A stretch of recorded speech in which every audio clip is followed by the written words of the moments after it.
നമസ്കാരം.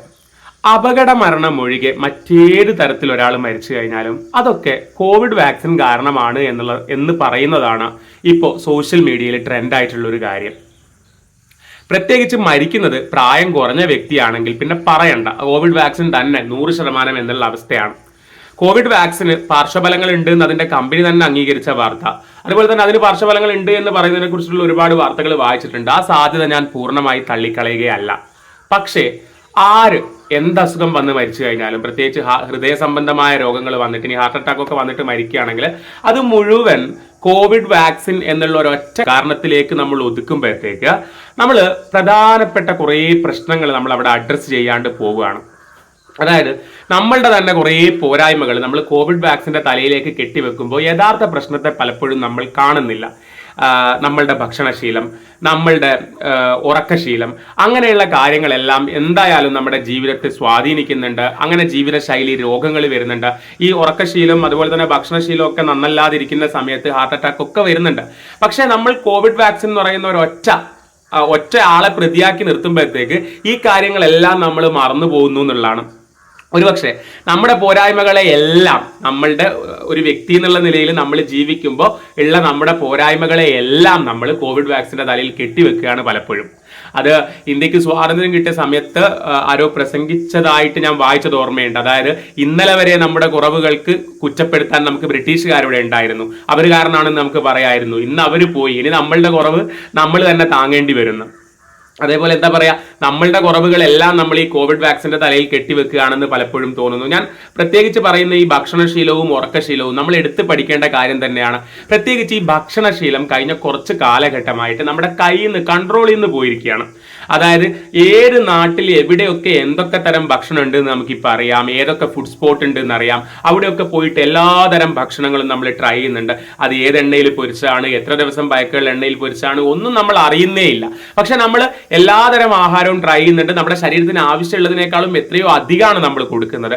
അതിന് പ്രധാന കാരണം തീർച്ചയായിട്ടും വ്ളോഗേഴ്സ് വലിയൊരു പങ്ക് വഹിക്കുന്നുണ്ടെന്ന് ഞാൻ മനസ്സിലാക്കുന്നുണ്ട്. കാര്യം അവരവരുടെ വ്ളോഗിന് വേണ്ടിയിട്ട് പല സ്ഥലങ്ങളിലും പോകുന്നു, ഡിഫറെന്റ് ഫുഡ് ട്രൈ ചെയ്യുമ്പോൾ അത് കാണുന്ന ആളുകളിലേക്ക് ഇതൊക്കെ ട്രൈ ചെയ്യണം എന്ന് പറയുന്ന ആ ഒരു സംഭവം തന്നെയാണ്. ഇൻഫ്ലുവൻസ് ചെയ്യുമല്ലോ, അതാണല്ലോ ഇൻഫ്ലുവൻസേഴ്സ് അല്ലെ. ഇൻഫ്ലുവൻസേഴ്സ് അതല്ലേ ചെയ്തുകൊണ്ടിരിക്കുന്നത്, ഇൻഫ്ലുവൻസ് ചെയ്യാന്ന് പറയുന്നത്. അങ്ങനെ കഴിക്കണം എന്ന് തോന്നും. അപ്പം ശരിക്കും എന്താ പറയാ, ഈ ഫുഡ് ബ്ലോഗ് കൂടി തിന്നാൻ വേണ്ടി മാത്രമാണോ ജീവിക്കുന്നതെന്ന് വരെ ആയിപ്പോയി. രാവിലെ ഇന്നേ സ്ഥലത്ത് പോയി ഭക്ഷണം കഴിക്കുന്നു, ഉച്ചയ്ക്ക് ഇവിടുന്ന് കഴിക്കുന്നു, വൈകുന്നേരം ഇവിടുന്ന് കഴിക്കുന്നു. ആ രീതിയിൽ ഭക്ഷണത്തോടുള്ള അമിത താല്പര്യം ഈ പറഞ്ഞ ഒരുപാട് അസുഖങ്ങൾ നമ്മൾ ഉണ്ടാക്കുന്നതിന് പ്രധാന കാരണമാണ്. പിന്നെ നമ്മൾ ഭക്ഷണം കഴിക്കുന്ന സമയം പിന്നെ കൃത്യമായിട്ടുള്ള സമയത്ത് കഴിക്കാതെ ആ സമയത്തൊക്കെ ജോലി ചെയ്ത് അല്ലെങ്കിൽ ഓവറായിട്ട് ഉറങ്ങി തോന്നുന്ന സമയത്ത് വാരി വലിച്ച് കഴിക്കുന്ന സ്വഭാവമൊക്കെ നമ്മളെ വല്ലാതെ സ്വാധീനിക്കുന്നുണ്ട്. അതൊക്കെ നമ്മളിൽ അസുഖം ഉണ്ടാക്കുന്നുണ്ട്. അതുപോലെ തന്നെയാണ് ഈ ഉറക്കം എന്ന് പറയുന്നത്. ഉറക്കം നമ്മൾ ആ പ്രൈം ടൈമിൽ ഏറ്റവും നല്ല സമയത്ത് നമുക്ക് നല്ല ഉറക്കം കിട്ടണം. പക്ഷെ നമ്മളെ സംബന്ധിച്ചിടത്തോളം പാതിരാവരെ നമ്മൾ ഓൺലൈനിൽ ഇരുന്നതിന് ശേഷം കിടന്നുറങ്ങും. ഒരുപക്ഷെ ആ സമയത്ത് ഉറക്കം കിട്ടാത്തതിന്റെ വാശി തീർക്കാൻ നട്ടുച്ചവരെയൊക്കെ ഉറങ്ങിയിട്ടാണ്. ക്വാളിറ്റി സ്ലീപ്പ് പലപ്പോഴും കിട്ടുന്നില്ല, ക്വാണ്ടിറ്റി ഓഫ് അവേഴ്സ് നമുക്ക് കിട്ടിക്കഴിഞ്ഞാൽ പോലും. അങ്ങനെ ആ ഉറക്കശീലവും ഭക്ഷണശീലവും ഒക്കെ കഴിഞ്ഞ കുറച്ച് കാലമായിട്ട് ഒരുപാട് മാറിയിട്ടുണ്ട്. പിന്നെ നമ്മളാണെങ്കിൽ ഇപ്പോൾ ആണുങ്ങളായി കഴിഞ്ഞാലും പെണ്ണുങ്ങളായി കഴിഞ്ഞാലും ഒക്കെ കോസ്മെറ്റിക് പ്രോഡക്ട്സ് ഒക്കെ ധാരാളം ഉപയോഗിക്കുന്നുണ്ട്.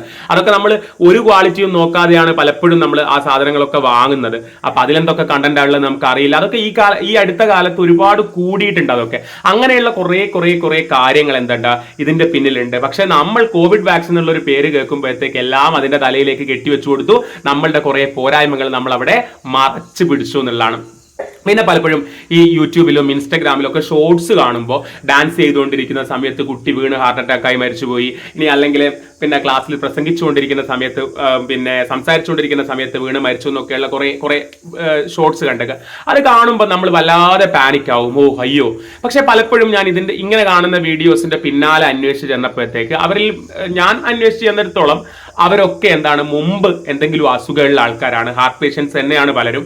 അങ്ങനെയുള്ള അസുഖമുള്ള ആൾക്കാരാണ് പെട്ടെന്ന് അങ്ങനെ സംഭവിച്ചിട്ടുള്ളത്. പക്ഷെ നമ്മൾ പെട്ടെന്ന് ഒരു ഷോർട്ടിൽ നമ്മളൊരു വീഡിയോയിൽ നമ്മുടെ മുമ്പിൽ ഇത് കാണുമ്പോൾ നമ്മൾ വേറെ ഒന്നും ആലോചിക്കുന്നില്ല. പെട്ടെന്ന് സംസാരിക്കുമ്പോൾ ഒരാൾ വീണ് മരിച്ചു വന്നു, അത് നമ്മൾ ഒരുപാട് പാനിക് ആക്കുന്നുണ്ട്. അത് ഒരുപക്ഷെ പലരുടെയും ട്രിക്കും ആയിരിക്കാം, അവരുടെ പല പ്രോഡക്റ്റും സെല്ല് ചെയ്യാൻ അല്ലെങ്കിൽ അവർക്ക് കാഴ്ചക്കാരെ ഉണ്ടാക്കാൻ അവര് മുമ്പേ അസുഖമുള്ള ആളാണെന്ന് മനഃപൂർവ്വം മറച്ചു വെക്കുന്നതായിരിക്കാം.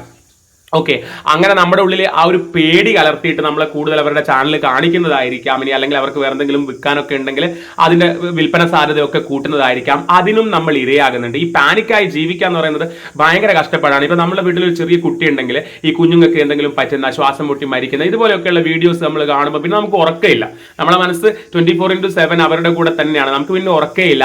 ആ രീതിയിൽ നമ്മളെ പാനിക്കാക്കാൻ പലപ്പോഴും ഇതുപോലെയുള്ള വീഡിയോസ് കാരണമാവുന്നുണ്ട് എന്നുള്ളതാണ്. ഇതിന്റെ പിന്നാലെ നമ്മൾ അന്വേഷിച്ച് ചെന്ന് കഴിഞ്ഞാൽ ചിലപ്പോൾ ഒന്നും ഉണ്ടാവില്ല. ചിലപ്പോൾ ഞാൻ പറഞ്ഞല്ലോ, മുമ്പേ ഒരുപാട് അസുഖങ്ങൾ ഉള്ള ആളായിരിക്കാം, അല്ലെങ്കിൽ ജന്മനാ പ്രശ്നങ്ങളുള്ള ആളായിരിക്കാം, അങ്ങനെയൊക്കെ ആയിരിക്കാം. അപ്പൊ അങ്ങനെ തുടങ്ങി ധാരാളം എസ്പെഷ്യലി നമ്മൾ ഈ ഉറക്കം കൃത്യമായിട്ട് കിട്ടാതിരിക്കുമ്പോൾ തോന്നിയ പോലെ കഴിക്കുകയൊക്കെ ചെയ്യുമ്പോൾ നമ്മൾ ആകെ അങ്ങ് എക്സ്ഹോസ്റ്റഡ് ആകുന്നുണ്ട് പലപ്പോഴും.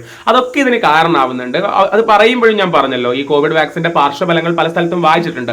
അതിന്റെ സാധ്യതയെ തള്ളിക്കളയല്ല, പക്ഷെ നമ്മൾ അതിന്റെ തലയിലേക്ക് എല്ലാം ഇടുമ്പോഴത്തേക്ക് നമ്മുടെ കുറേ പോരായ്മകൾ നമ്മൾ അവിടെ മറച്ചു വെക്കുന്നുണ്ട്, നമ്മൾ പോലും അറിയാതെ. അതിനെക്കുറിച്ച് കൂടി നമ്മൾ ചിന്തിക്കുന്നത് നല്ലതായിരിക്കുമെന്ന് ഈ അവസരത്തിൽ ഓർമ്മിപ്പിച്ചുകൊണ്ട് അവസാനിപ്പിക്കുകയാണ്.